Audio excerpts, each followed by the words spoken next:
Hello guys, welcome back to our channel. If you've heard about linking your DoorDash account with Amazon Prime but aren't sure how it actually works, you're not alone. Many users want to take advantage of bundled benefits, but the linking process isn't always obvious inside the apps.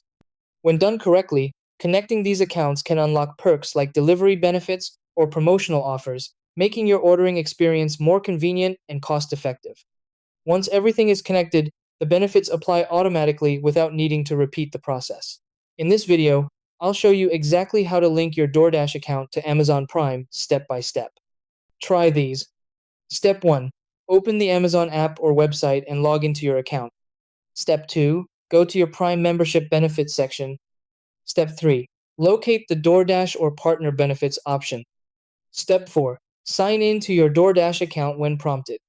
Step 5. Confirm the linking request between both accounts. Step 6. Verify that the benefits are activated in your DoorDash account.